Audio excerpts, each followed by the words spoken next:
Hello and welcome to New Awakening Theology. In this video, we'll talk about Christ's commandment, pray for laborers. Okay, Bert worked on the railroad for several years as a laborer, but all the constant layoffs have got him looking into moving up in the business, and he applies for a job working on the actual train. He gets called in for an interview, and it's going okay. And when they get to the final question, the interviewer says, "Bert, you're on train A and it's traveling west at 75 miles per hour, but on the same track as train B, traveling east at 85 miles an hour. There's no way for train A to stop or slow down. What would you do?"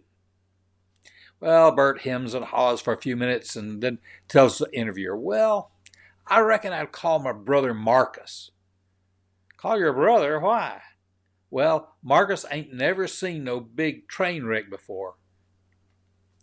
Well, be sure to hit the like and subscribe buttons so you'll not miss any future videos. In Matthew 9:35 through 38, we read, Jesus went through all the towns and villages, teaching in their synagogues, proclaiming the good news of the kingdom, and healing every disease and sickness. When he saw the crowds, he had compassion on them because they were harassed and helpless, like sheep without a shepherd. Then he said to his disciples, "The harvest is plentiful, but the workers are few. Ask the Lord of the harvest, therefore, to send out workers into his harvest field."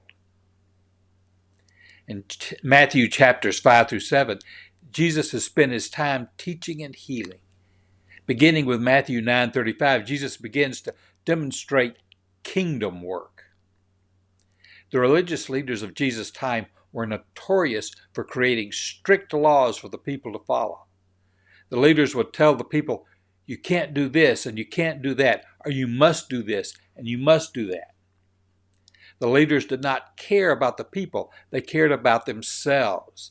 They were more concerned with appearance and power than they were with the people. Jesus was different. Instead of looking at what the people were doing wrong, he looked at them with love and compassion. Jesus wanted the people to be cared for. It is out of this compassion for the people that Jesus calls his disciples to ask God to send kingdom workers. Jesus compares the people to a harvest field. When Jesus sees the crowds, he sees the kingdom of God. But the people did not know about the kingdom. There were still so many people who had not heard. Jesus knew that his mission was not just to tell everyone about the kingdom, but to usher in the kingdom. Jesus told his disciples to pray that God would send others to bring people into the kingdom of God. Jesus knew that the people needed leaders who would love them and take care of them, not condemn them. Jesus instructed his disciples to send these types of workers out among the people. Jesus' call to his disciples is his call to us today. We are called to ask the Lord of the harvest to send workers out into the fields. The urgency is still the same today as it was in Jesus' day. The harvest is just as plentiful now as it was back then. Now, in my next video, I'll talk about Christ's commandment, be wise as serpent. Thanks, and have a great day.